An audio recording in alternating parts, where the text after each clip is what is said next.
السلام عليكم ورحمة الله وبركاته. إن الحمد لله نحمده ونستعينه ونستغفره ونعوذ بالله من شرور أنفسنا ومن سيئات أعمالنا. من يهده الله فلا مضل له ومن يضلل فلا هادي له. أشهد أن لا إله إلا الله وحده لا شريك له وأشهد أن محمدا عبده ورسوله وبعد. Kita sampai 3 alasan yang menyebabkan seseorang boleh dibunuh.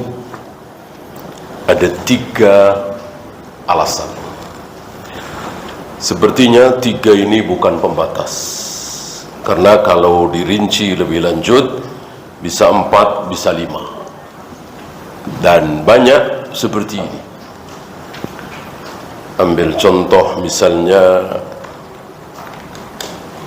tidak ada bayi yang bisa bicara kecuali berapa?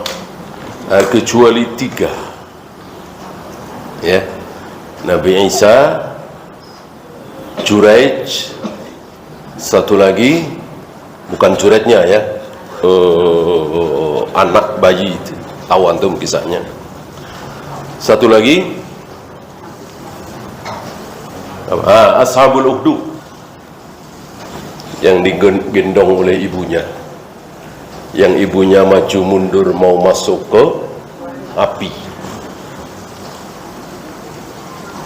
Disebutkan oleh Nabi SAW 3. Padahal kalau dilihat dalil yang lain ada 4 atau 5.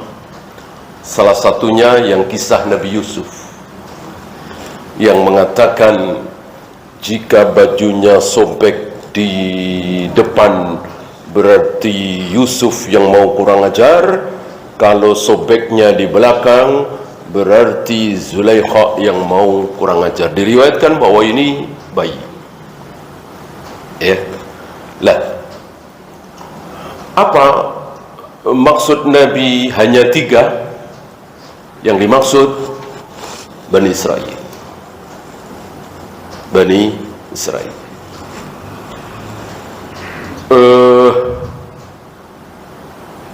3 orang yang tidak akan dilihat oleh Allah, tidak akan dibersihkan oleh Allah, tidak akan diampuni oleh Allah. Yang bersumpah palsu untuk melariskan dagangan, yang tua tapi masih berzina. Satu lagi, al-musbilu izarohu, yang pakaiannya isbal. Apakah cuman 3 itu? Masih ada lagi. Dari sini kita tahu bahwa ada bilangan-bilangan yang diucapkan oleh Allah dan Rasulnya, padahal itu bukan. Adapun langit itu 7, bumi itu 7, jelas ini pembatas. Tawaf ini pembatas.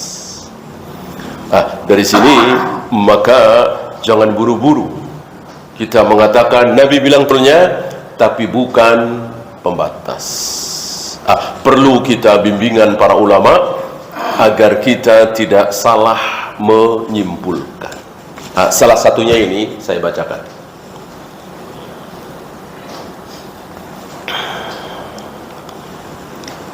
Hadis sahih riwayat Imam Bukhari, qala an-nabiy sallallahu alaihi wasallam, la yahillu damu mri'in muslimin, tidak halal darah seorang muslim. Berarti kafir nggak masuk nih. Kafir nggak masuk. Kemarin sudah kita bahas macam-macam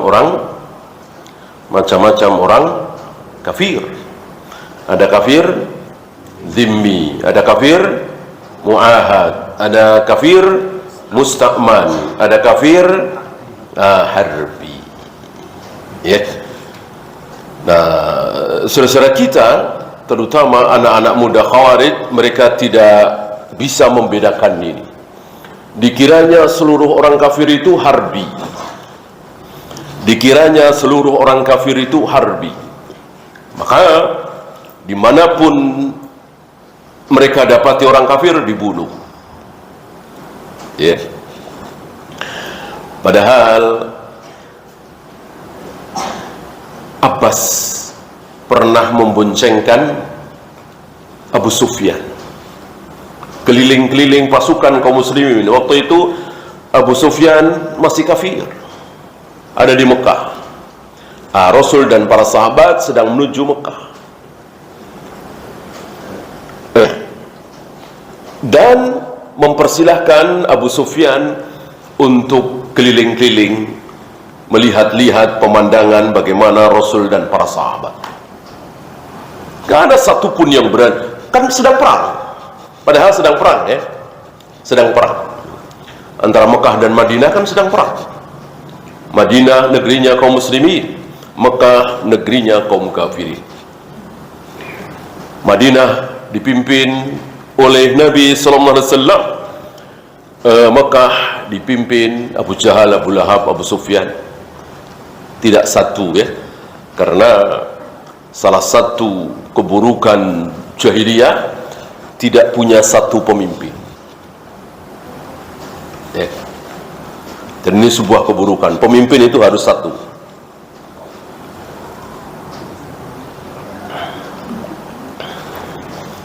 Tidak ada satupun yang berani menyakiti Abu Sufyan, padahal musuh, tokoh kafir, diboncengkan oleh Abbas. Nah, setelah Abbas mengantarkan kembali Abu Sufyan ke Mekah, Abu Sufyan bercerita kepada kafir Quraisy, "Aku belum pernah melihat seorang pemimpin yang lebih dicintai oleh rakyatnya." Sallallahu alaihi wasallam. Ya. Saat itulah para sahabat menunjukkan kepada Abu Sufyan bahwa kami siap mati demi Muhammad sallallahu. Tidak pernah Nabi meludah, ya, kecuali ludah itu, setiap kali Nabi meludah, ludah itu nggak sampai ke tanah, ya. Dibuat rebutan oleh para sahabat di depan Abu Sufyan. Nah, ini siasat syariah. Ini siasat syariah.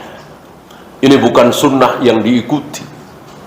Kalau ada kiai meludah buat rebutan, ya, dia nggak paham, mereka nggak paham. Ini siasat syariah. Ini para sahabat ingin menunjukkan, karena Abu Sufyan ada di situ, keliling-keliling. Ya, mereka ingin menunjukkan kepada Abu Sufyan bahwa kami siap mati demi pemimpin kami Muhammad Rasulullah sallallahu alaihi wasallam. Adapun sehari-hari beliau di Madinah meludah, ya biasa aja. Ini siasat syariah. Jadi siasat syariah itu bukan bagaimana caranya supaya jadi wali kota, supaya jadi gubernur, supaya jadi menteri, supaya jadi presiden, enggak. Siasat syariah bukan seperti itu. Contoh siasat syariah ini seperti itu, ya. Siasat syariah yang lain, misalnya Nabi sengaja menikahi Ummu Habibah, seorang wanita yang tidak terlalu cantik dan sudah berumur dan sudah janda. Tapi ini siasat syariah. Antum tahu Ummu Habibah anak siapa? Anaknya Abu Sufyan. Ini siasat syariah, dan walillahilham berhasil. Akhirnya Abu Sufyan masuk Islam. Siasat syariah seperti itu, ya. Sekali lagi, bukan siasat politik. Bagaimana caranya supaya kita jadi presiden, jadi gubernur, jadi wali kota, dan seterusnya. Itu bukan siasat syariah. Ya. Kembali kita ke La yahillu damu mri'in muslimin. Tidak halal darah seorang muslim. Maksudnya tidak halal, tidak boleh ditumpahkan. Artinya seorang muslim tidak boleh dibunuh. Illa bi ihda salas, kecuali dengan salah satu dari 3 alasan. Kecuali dengan 3 alasan. Bahasa Indonesianya dengan mudah seperti itu. Dengan 3 alasan, seolah membatasi ini kan.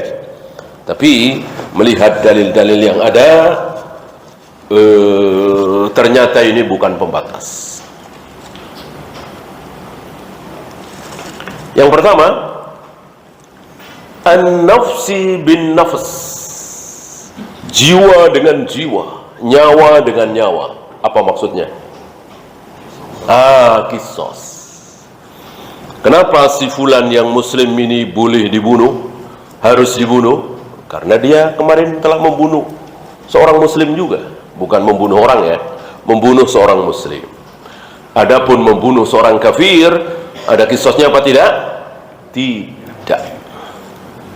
Tidak. Berdosakah seorang muslim membunuh orang kafir? Berdosa. Dosa besar. Besar sekali.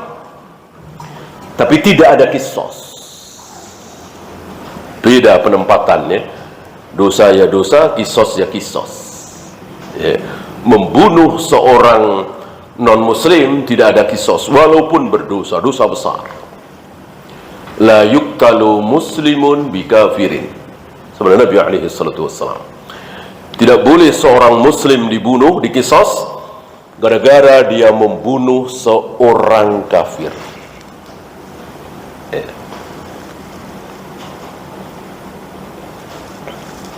Maka sekali lagi, an-nafsu bin nafsi, jiwa dengan jiwa, yang dimaksud jiwa atau nyawa seorang muslim, bukan seorang kafir.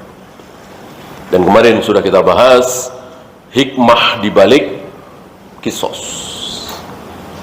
Hikmah dibalik qisas. Kata Al-Quran, dengan qisas akan muncul kematian apa kehidupan? Kehidupan. Walakum fil qisasi hayatun ya ulil albab. Wahai orang-orang yang berakal, yang bisa berfikir, sungguh dalam qisas itu ada kehidupan, bukan kematian. Kalau orang kafir, dengan adanya qisas justru muncul kematian. Misalnya yang membunuh itu 5 orang, akhirnya jadi berapa? 10 kan? Orang diqisas. Yang membunuh 1 orang, akhirnya jadi berapa? Jadi 2 orang yang membunuh dibalas bunuh. Kalau yang membunuh 1000 jadi 2000. Kalau yang membunuh 1 juta jadi 2 juta. Ini teori orang-orang kafir. Adapun Al-Quran jelas bukan teori, tapi sebuah kebenaran. Tidak mungkin ayat Al-Quran salah. Dengan adanya qisas, yang muncul adalah kehidupan, bukan kematian.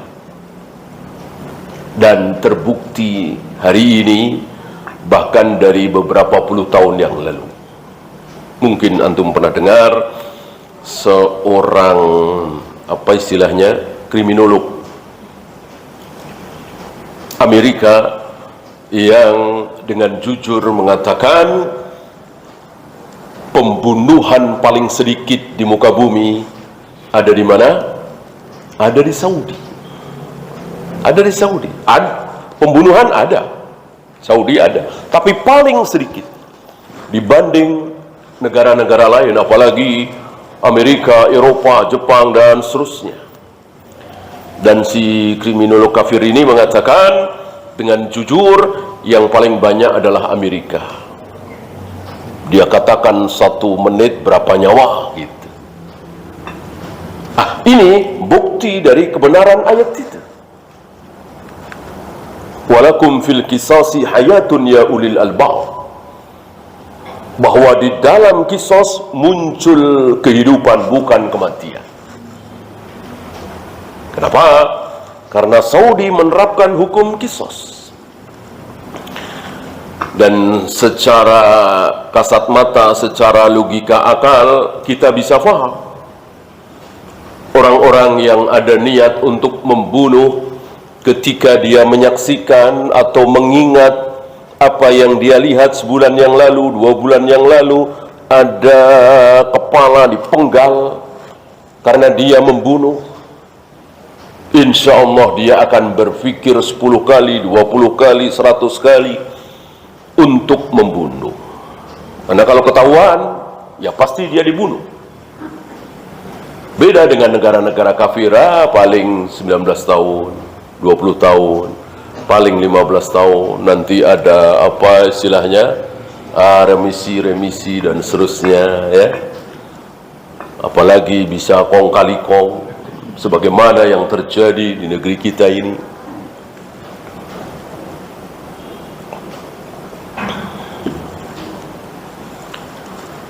Yang kedua, wasayyibiz zani. Sayyib yang dimaksud hukum apa?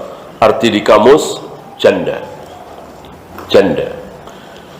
Yang dimaksud adalah orang yang pernah nikah. Artinya bisa janda, bisa seorang istri atau seorang suami atau duda. Walaupun sayyib yang dimaksud adalah sayyib di kamus artinya janda, tapi yang dimaksud di hadis ini orang yang pernah nikah. Mungkin duda, mungkin janda, mungkin seorang laki-laki yang beristri, seorang wanita yang bersuami. Kok dia berzina? Maka dibunuh. Dan membunuhnya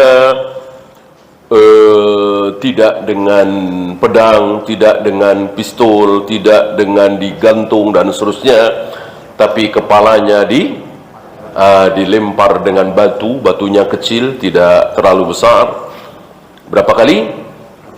Sampai mati. Baru 20 kali mati, ya sudah. 200 kali, 300 kali nggak mati-mati, masih adu-adu, ya terus. Gitu ya. Inilah hukum Allah yang tentu orang-orang kafir tidak akan terima.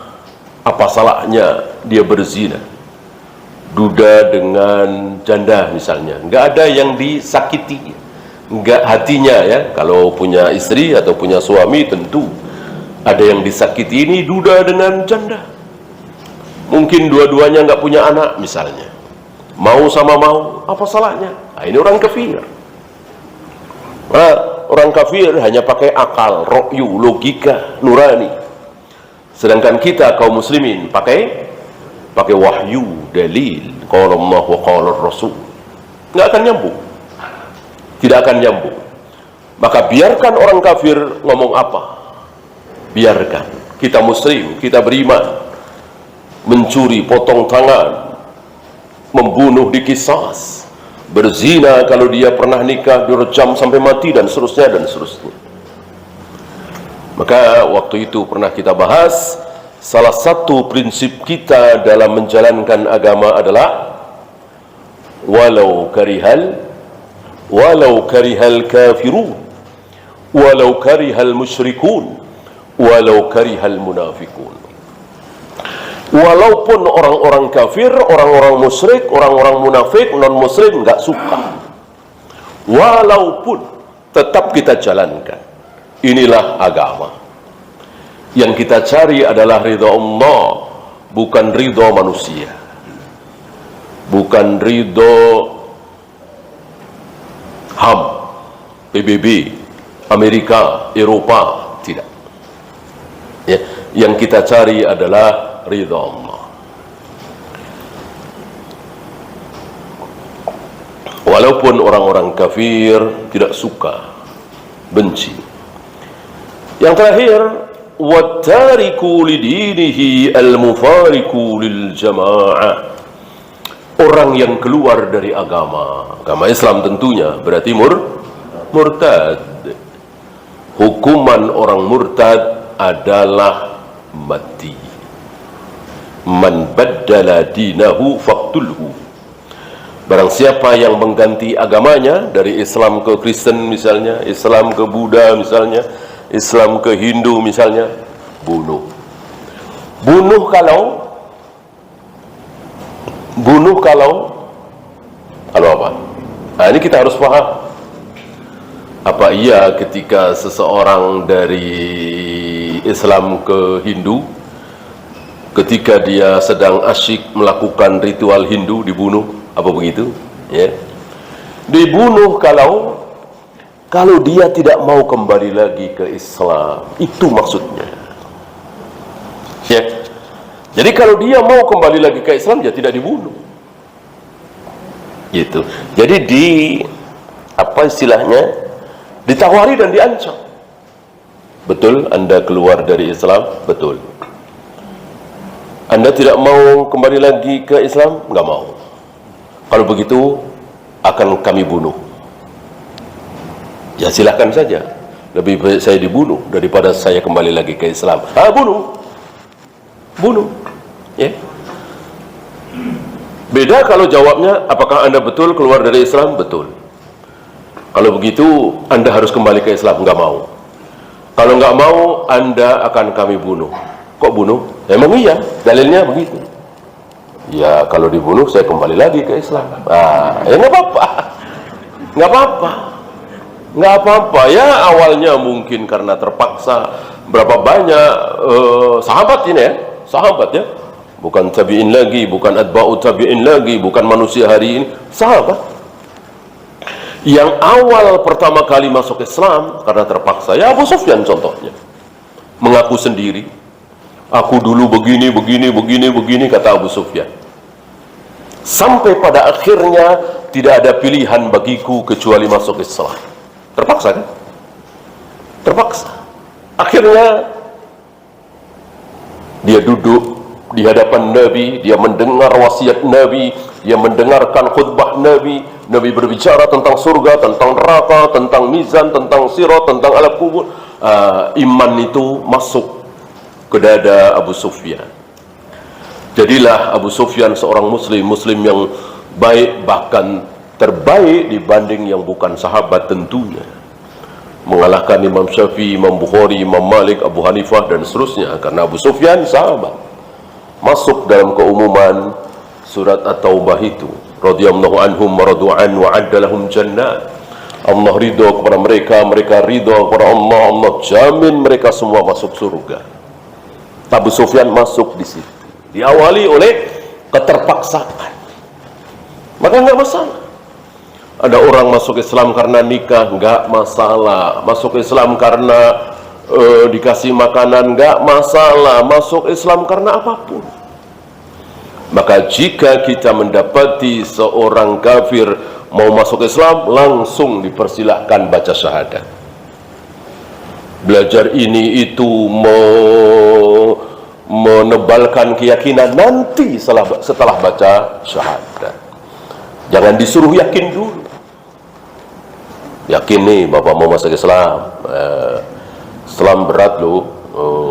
Harus bangun subuh, malah ditakut-takuti. Ya kan? Pak, selama ini kan ibadah seminggu sekali kan, dari minggu. Kalau di kita sehari 5 kali. Berat nih. Berani enggak? Mosok malah ditakuti seperti itu. Enggak boleh. Enggak boleh. Pokoknya nikmat lezat di dalam Islam itu mudah. Agama paling mudah di muka bumi ini. Kalau mau, kalau faham ya. Bagaimana agama-agama di luar Islam, betapa beratnya. Ada agama untuk menjadi orang saleh, orang baik, orang pilihan, tidak boleh nikah. Ini kan berat sekali. Ada lagi yang ditampar pipi kanan, suruh kasih sekalian pipi kirinya. Apa nggak berat itu? Tampar ini sekalian. Saya kira nggak ada itu yang normal seperti itu. Ya, ini bikinan teori istilahnya. Ada yang harus berpuasa selama berhari-hari, ada tidak boleh makan daging, tidak boleh begini. Berat. Tidak ada Islam seperti itu. Mudah, sangat mudah. Nah, begitu pula dengan aliran sesat. Begitu pula dengan firqah-firqah dolal. ketika mereka sesat, misalnya meyakini ada nabi lagi setelah Nabi Muhammad SAW, seperti tadi, iqamatul hujjah, ditegakkan hujjah. Ini ketika penguasa tegak di atas sunnah, ya, dipanggil. Anda meyakini ada nabi lagi setelah Nabi Muhammad SAW? Iya, kami yakin. Anda salah, ini dalilnya begini, begini, begini, begini.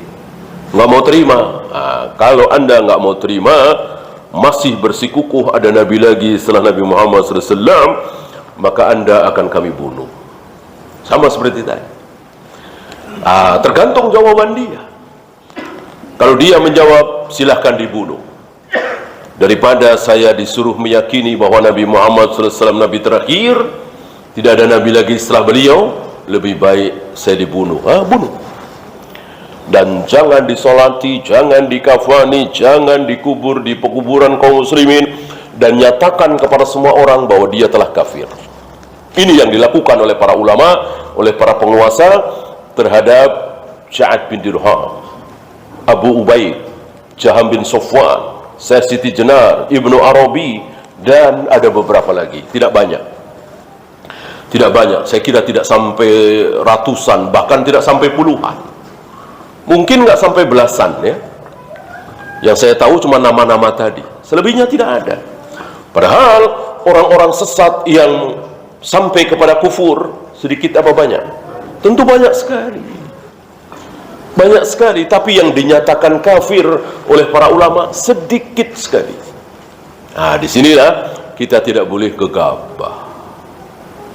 Kita tidak boleh bermudah-mudah mengatakan si A telah kafir, si B telah kafir, si C telah kafir, dan seterusnya.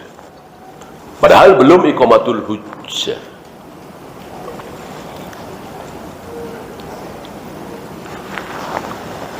Wa qala huna, kemudian beliau membawakan ayat, beliau mengulang ayat yang kemarin, ya.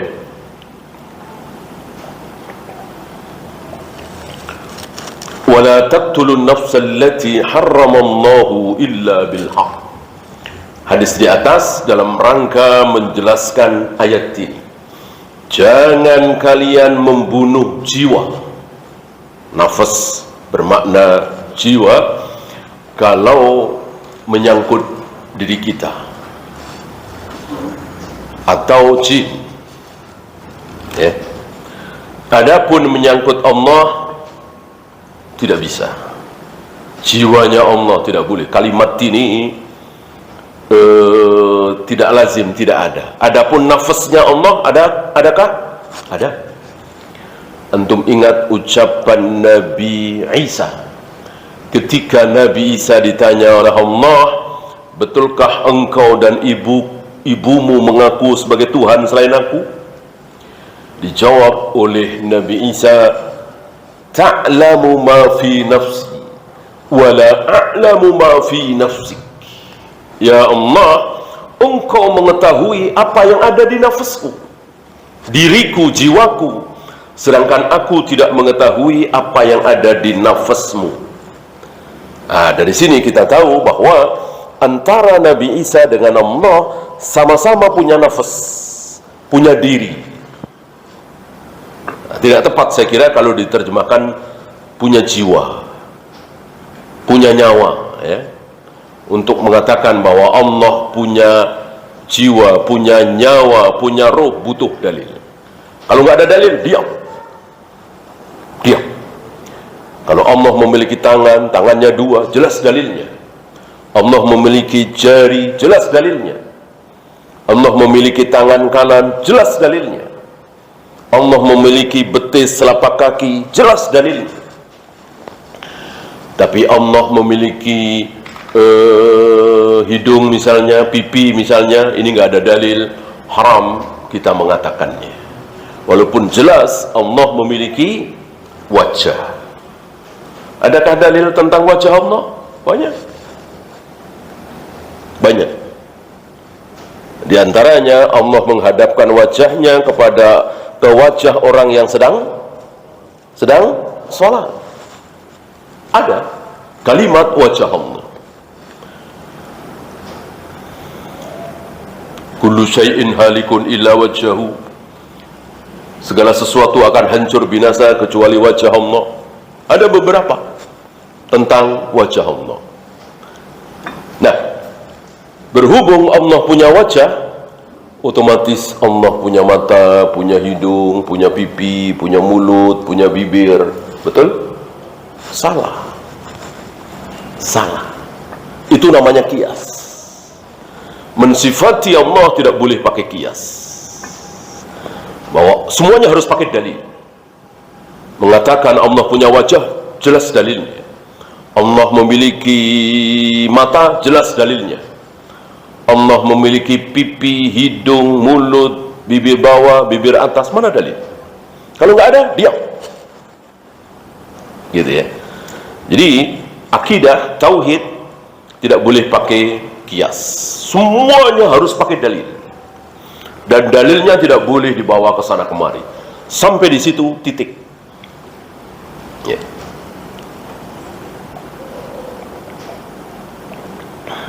Allah seperti tadi, Allah menghadapkan wajahnya ke wajah orang yang sedang sholat. Berarti, nggak boleh, nggak boleh diteruskan. Berarti wajah Allah ada di mana-mana. Maka Allah ada di mana-mana, tidak berada di satu tempat. Ini yang tidak boleh. Ini yang tidak boleh. Jadi kita meyakini sabda Nabi tentang Allah berhenti sampai di mana Rasul berhenti. Rasul hanya mengatakan Allah menghadapkan wajahnya ke wajah orang yang sedang sholat, maka ketika engkau sedang sholat, jangan sekali-kali meludah ke depan. Itu saja. Tapi begini.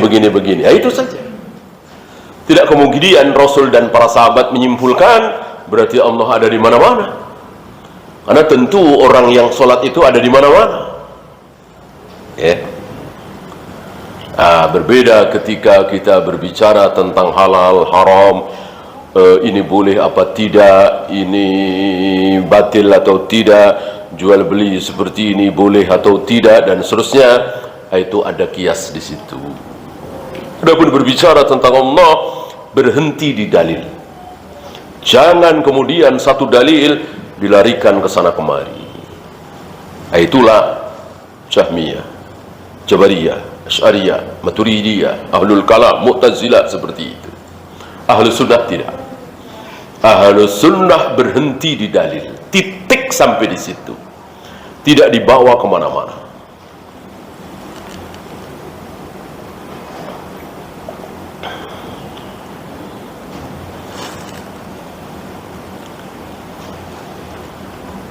Dzalikum wassakum bihi, demikianlah Allah berwasiat kepada kalian.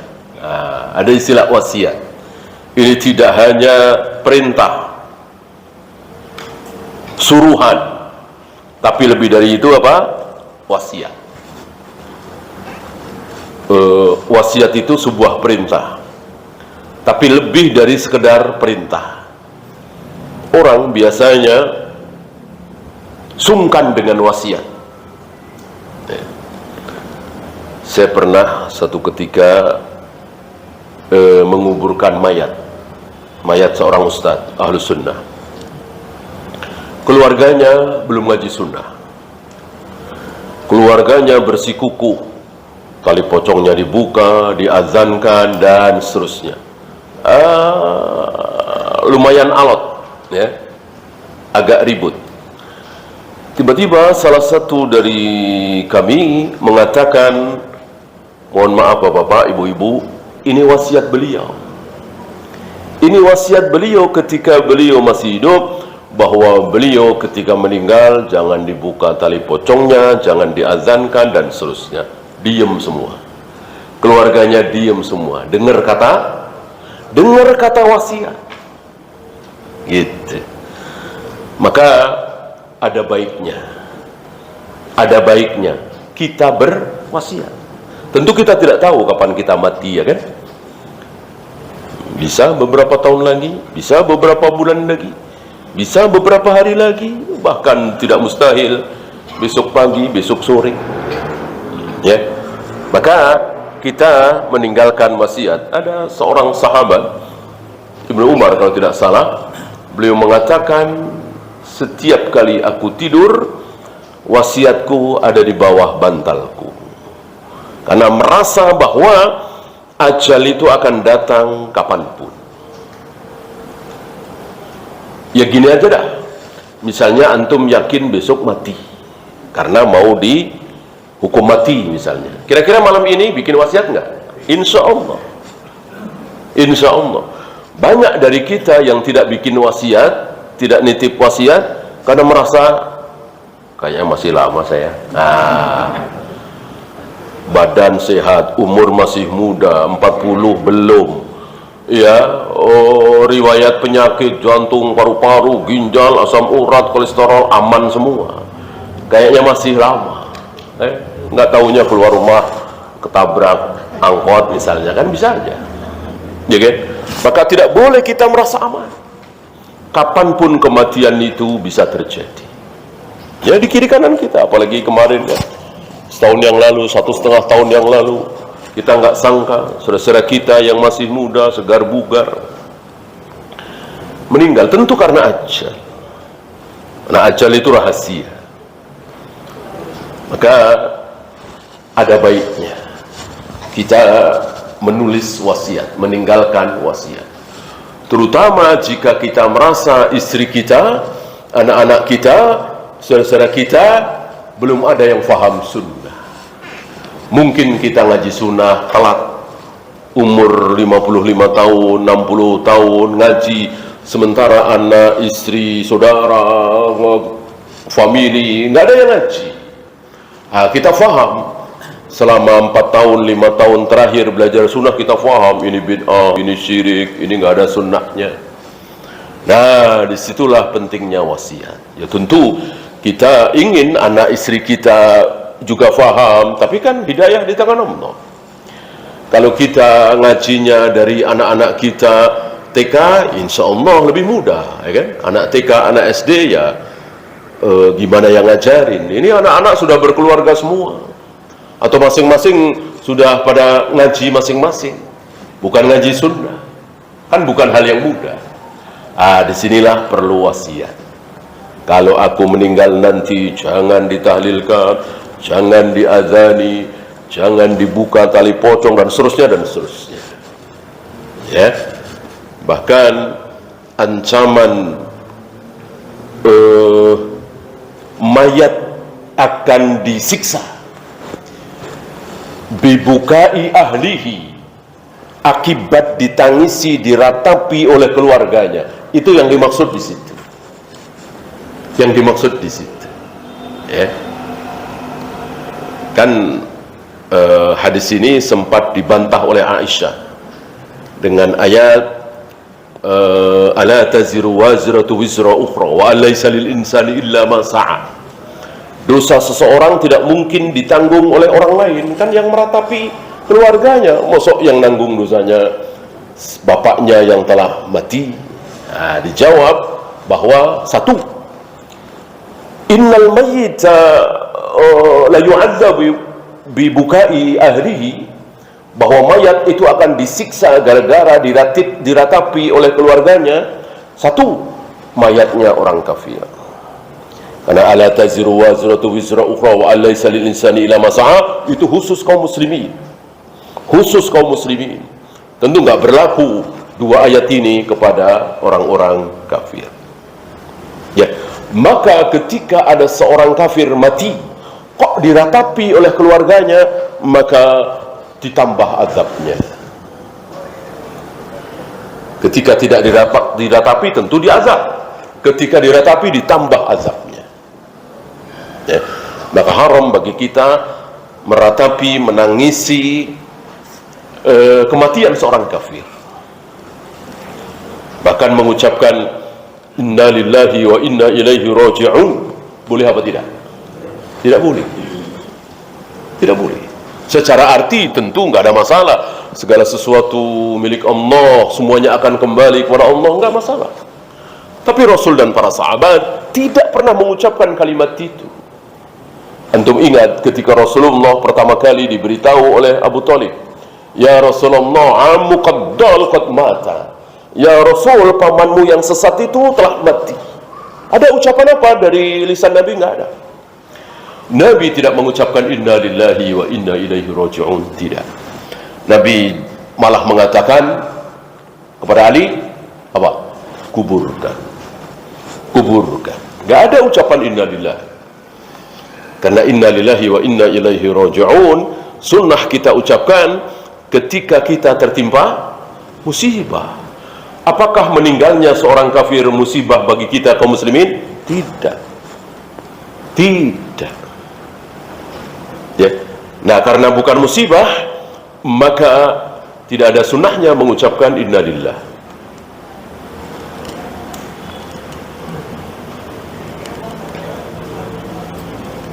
Kalau nggak boleh inna lillah, lalu mengucapkan apa?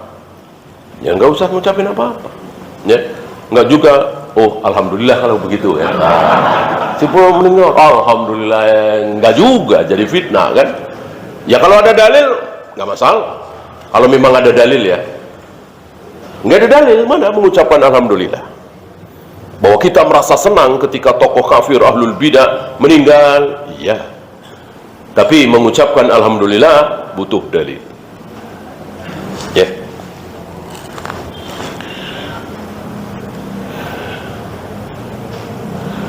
Itu yang pertama ya.